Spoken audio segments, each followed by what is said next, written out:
The last one, uniformly charge shell को 3 parts में करेंगे.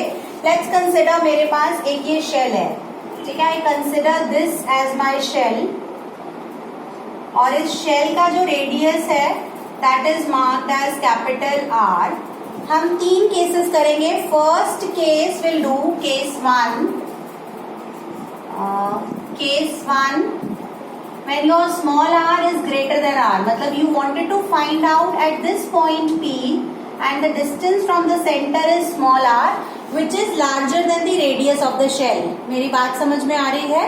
मैंने बोला एक स्फेरिकल शेल है और इस स्फेरिकल शेल की वजह से मुझे इलेक्ट्रिक फील्ड निकालनी है एट दिस पॉइंट P, और जिस पॉइंट P पे निकालना चाह रही हूँ वो जो है that is out of the shell. Shell के बाहर है वो पॉइंट जहां पे आप इलेक्ट्रिक फील्ड निकालना चाह रहे हैं. अब जब भी हम इलेक्ट्रिक फील्ड इस तरीके से निकालेंगे we will first consider a Gaussian surface. So let's all consider a Gaussian surface. एक गॉसियन सरफेस लेते हैं, ठीक है. डॉटेड लाइन से मार्क कर रही हूं मैं. ये मैंने स्फीयर बना लिया इस स्फेरिकल शेल के चारों तरफ which is considered to be my Gaussian surface. Okay, ये बन गया मेरा गॉसियन सरफेस और इसका रेडियस ले लिया मैंने r. Now, according to Gauss law, phi is E d phi is equal to E dot ds. अब डॉट निकालने के लिए पहले cos थीटा निकालने के लिए नॉर्मल. अब क्योंकि ये स्फेरिकल शेल है हमेशा हम पॉजिटिव चार्ज लेते हैं, electric field will B outwards. एक सरफेस कंसिडर करेंगे, दिस इज कंसिडर ds और इसकी वजह से नॉर्मल इज n और इलेक्ट्रिक फील्ड इज दिस. ठीक है, तो दोनों का एंगल क्या हो गया? क्या थीटा होगा बेटा? 0. So theta is 0, cos theta 1. So d phi is equals to E ds. और अगर मुझे phi लिखना हो तो I integrated E ds. Now phi is equals to, according to Gauss theorem, phi is equals to q by epsilon naught. So please substitute the values. q by epsilon naught is equals to E और ds. क्या surface area होगा? 4 pi r square. 4 pi r square. So electric field would be equal to Q upon 4 pi epsilon naught r square, which is K Q by r square. The electric field is just like whole of the mass is या whole of the charge is assumed to be concentrated at the center.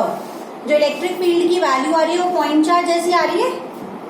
Electric field की जो value आ रही है this is exactly same as that of a point charge Q kept at point O and the distance is taken to be r from P, है ना. So this will behave like a point charge. Spherical shell will behave as if whole of the charge is kept at center. ठीक है, as if the whole of the charge is kept at center. Centre पे रखा है सारा का सारा charge. इसी तरीके से पहला case number 1 for r being greater than r. Let's now do case number 2 when r is equal to capital R. ठीक है, केस नंबर 1 नोट कर लिया हम सबने. Some of you please take a screenshot and post it in the group. सब उसमें से लिख लेंगे बाद में, ठीक है.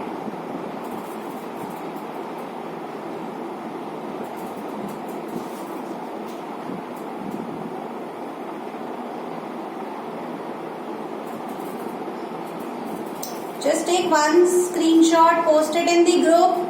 Let's move forward. आगे बढ़ते हैं. Done?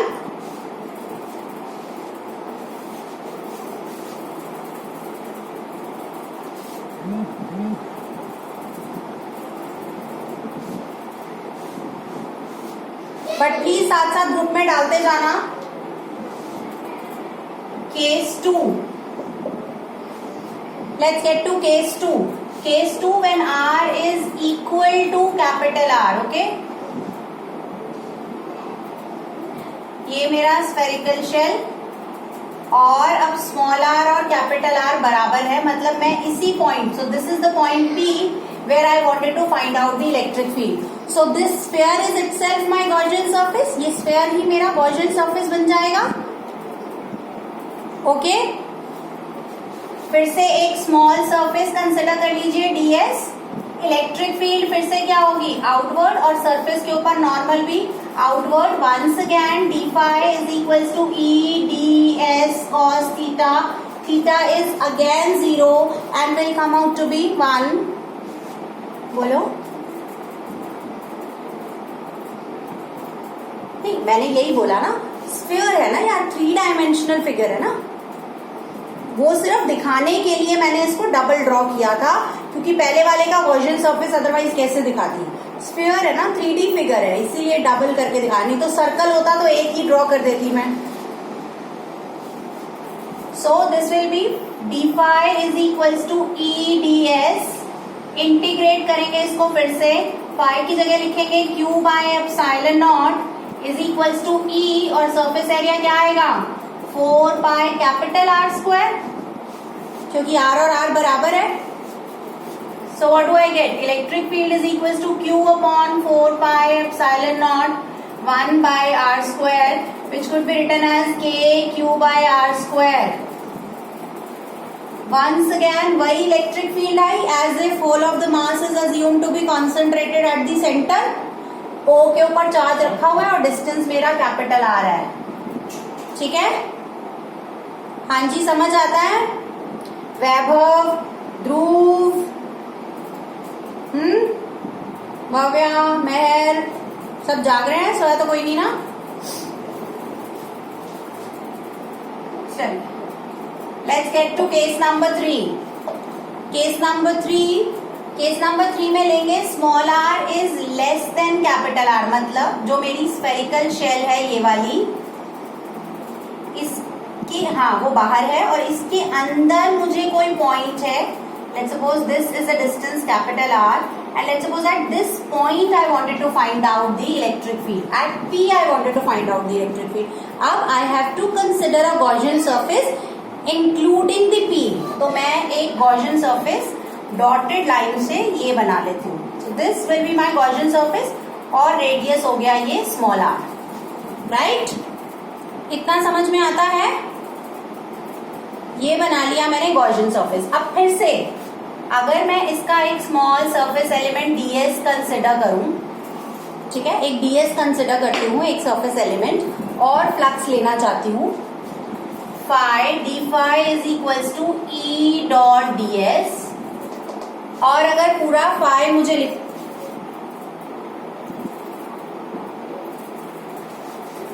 पूरा फ्लक्स मुझे फाई लिखना हो, इंटीग्रेट कर देंगे ई ds और फाई को Q by epsilon naught. Now we all know that charges always reside on the surface. चाहे सॉलिड हो चाहे होलो हो, charges always reside on the surface of a conductor. तो अगर सरफेस ऑफ अ कंडक्टर पे reside करेंगे तो क्या अंदर चार्ज है? इनसाइड द चार्ज इज 0, तो Q इज 0, और अगर चार्ज 0 हो गया तो इलेक्ट्रिक फील्ड भी क्या हो गई, 0 हो गई.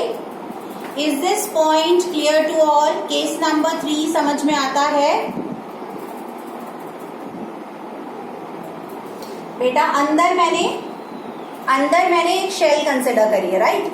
और मैंने आपको यही बोला, for a spherical shell charges always reside. किसी भी, चाहे वो होलो हो चाहे वो सॉलिड हो, charges always reside on the surface of a conductor, right? तो इस स्फेरिकल शेल में भी चार्ज तो क्या करेगा, ऑन द सरफेस कंसिडर करेगा, ऑन द सरफेस रहेगा. तो अंदर जो आपने गॉसियन सरफेस लिया उसमें क्या कोई चार्ज है? नहीं है. जब गॉसियन सरफेस में चार्ज ही नहीं है तो ये क्यू क्या हो गया, 0 हो गया. अगर ये 0 हो गया तो E भी क्या हो जाएगा, 0 हो जाएगा ना, क्योंकि एरिया तो 0 हो नहीं सकता. E into ds is 0. दो चीजों का प्रोडक्ट 0 है, या तो E 0 होगा या तो ds 0 होगा.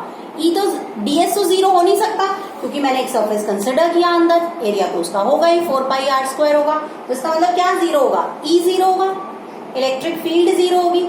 तो within the spherical shell electric field will be 0, and just on the radius and outside it will behave as if the charge is concentrated at the center, and this is very important result. ठीक है, मैंने क्या बोला, I repeat once again, कि अंदर तो ऐसे behave करेगा कि चार्ज सारा का सारा कंडक्टर पे लाया करता है, इसीलिए जीरो हो गई। लेकिन जैसे ही आप इसके सरफेस पे पहुंचेंगे और इसके सरफेस से दूर जाएंगे, it will behave like a point charge. ऐसे बिहेव करेगा जैसे चार्ज सारा का सारा सेंटर पे रखा है, जबकि है क्या, ये एक स्फेरिकल शेल है। Okay okay, right. चलिए, let's now move forward and start with the numericals. Numericals शुरू कर रहे हैं। मैं क्वेश्चंस बोर्ड पे लिखती जाऊंगी एक एक करके, और 2-3 न्यूमेरिकल्स एक बार मैं आपके साथ डिस्कस करूंगी, उसके बाद you will solve the numerical. ये चैप्टर यहाँ पे खत्म होता है, इट्स ओवर नाउ। इसको नोट, इसकी प्लीज इसकी फोटो क्लिक करो। एक मेरे को ग्राफ भी बनवाना है। एक बार मैं ग्राफ बना रही हूँ, भेज दी, ठीक है, गुड। मैं इसको इरेज करके इसका ग्राफ बनाती हूँ।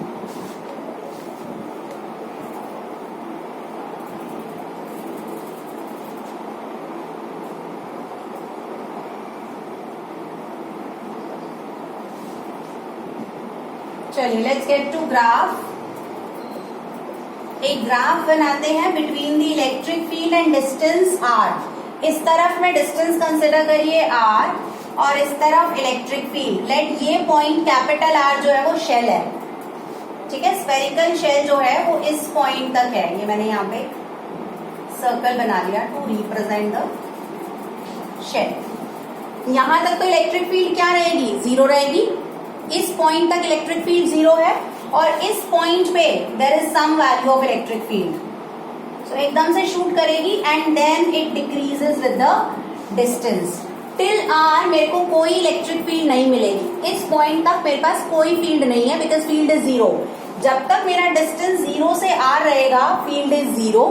As soon as I reaches to r, the field will have a value, है ना, and then it decreases with the distance, because it is 1/r² की प्रोपोर्शनैलिटी, ठीक है, क्योंकि यहाँ पे electric field is inversely proportional to r²। Is this graph clear to all? क्या ये ग्राफ सबको समझ में आता है? मैंने बोला कि डिस्टेंस जब तक मैं r तक नहीं पहुंचती, मतलब स्फेरिकल शेल के रेडियस तक नहीं पहुंचती, तब तक इलेक्ट्रिक फील्ड क्या रहेगी, जीरो रहेगी। यस और नो? तब तक इलेक्ट्रिक फील्ड जीरो रहेगी, फील्ड की कोई वैल्यू नहीं है। As soon as I reaches to the value of r, I have the electric field which is kq/r²। So this is the value kq/r², and then it decreases with the distance 1/r². Done? Done? चलिए, let's now go ahead with the numericals. Let's begin with the numericals. पहले कुछ simple numericals करते हैं और फिर थोड़ा सा complicated 1-2 questions करेंगे। क्या करें, वेट करते हैं 2 मिनट।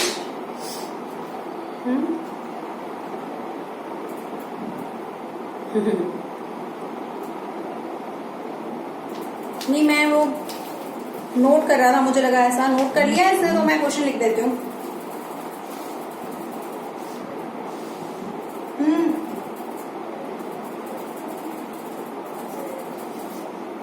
चलिए, let's get to example number 57। क्या सबके पास है एसएल अरोड़ा? एग्जाम्पल नंबर 57 कर रहे हैं इंक्वायरी। मैं बोर्ड पे क्वेश्चन लिख रही हूँ। एक बार फ्लक्स निकालना सीखेंगे और फिर उसके बाद will do the numericals. Example number 57, E is equals to 6I plus 3J plus 4K। ये मेरी electric field. Calculate the flux through a surface of area 20 units in YZ plane. YZ plane, इसका मतलब area कहाँ है? Area is in YZ plane दिया है मुझे।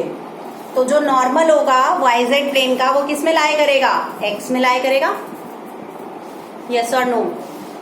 Area is given to me YZ plane, तो normal to this will lie in the XY plane. तो जो एरिया हो गया वो क्या हो गया, आई हो गया. So area is 20i. ये बात समझ में आती है क्योंकि एरिया YZ प्लेन में दिया है तो इसका नॉर्मल कहाँ लाई करेगा, X प्लेन में लाई करेगा ना. तो दिस इज 20i. अब क्या निकालना है मुझे, E dot ds. Flux is equals to E dot ds और which is equal to E dot A. Dot product आपको पता है, I वालों को I से मल्टीप्लाई, J वालों को J से, K वालों को K से. अब एरिया में तो खाली I है, J और K है ही नहीं, तो I को I के कंपोनेंट से मल्टीप्लाई कर दीजिए. You will get 20 into 6 which is equals to 120. ठीक है, 120 यूनिट्स. ओके, फ्लक्स की यूनिट क्या रहेगी, फ्लक्स की यूनिट लिख ही देते हैं ना. इलेक्ट्रिक फील्ड इज न्यूटन पर coulomb, newton metre square per coulomb ना. So this is a unit, newton metre square per coulomb. Done.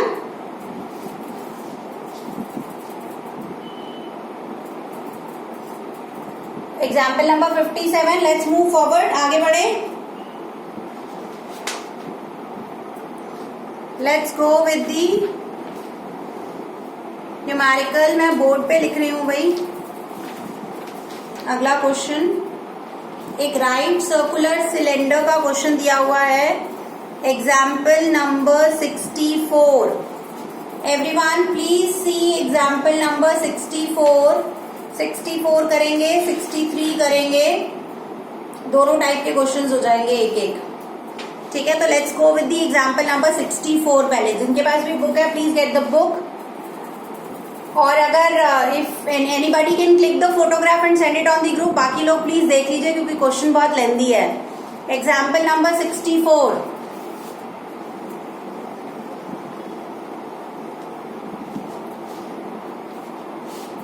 Example number 64. I try to write down जितना लिखा जाएगा.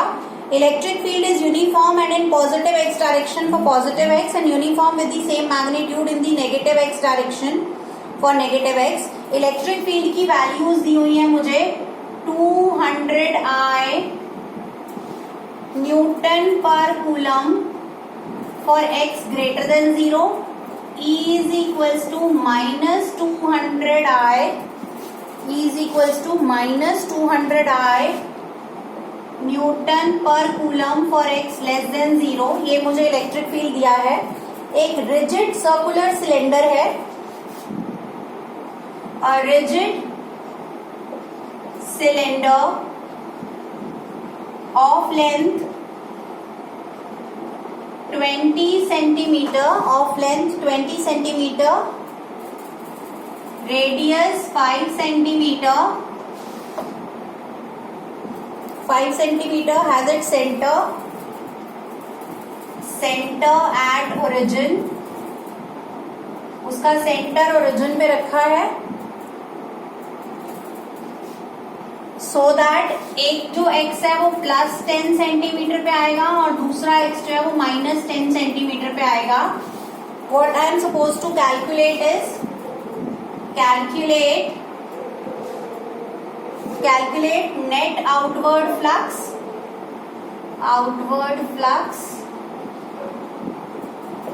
net outward flux निकालिए through each phase. okay, through each phase, then total flux और finally net charge. Fine.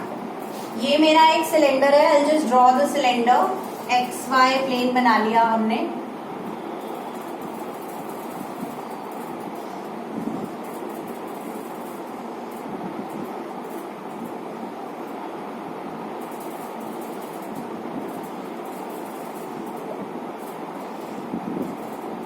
यहां से यहां तक का डिस्टेंस इज 10 सेंटीमीटर. यहां से यहां तक का डिस्टेंस इज ऑल्सो 10 सेंटीमीटर. इसका radius is given to me 5 centimetre. Okay, और इलेक्ट्रिक फील्ड जो है वो प्लस I के लिए 200 है और माइनस I के लिए -200 है. फाइन. अब मुझे आउटवर्ड फ्लक्स निकालना है. सिलेंडर के फिर से क्या रहेंगे मेरे पास? 3 सरफेसेस रहेंगे. सिलेंडर के 3 सरफेसेस रहेंगे, फर्स्ट, सेकंड और थर्ड. चलिए कंसिडर करिए surfaces. This one is surface first, second और ये थर्ड. फर्स्ट और थर्ड के लिए एरिया तो क्या रहेगा? सेम रहेगा. इलेक्ट्रिक फील्ड क्या है? इलेक्ट्रिक फील्ड की डायरेक्शन इसके लिए पॉजिटिव, इधर ये मेरी फील्ड, इसके लिए फील्ड क्या है? इधर. और अगर यहाँ पे कंसिडर करें तो इलेक्ट्रिक फील्ड क्या रहेगी? ऐसे. और नॉर्मल क्या बनेगा? ऊपर की तरफ. इसका नॉर्मल इधर और इसका नॉर्मल इधर.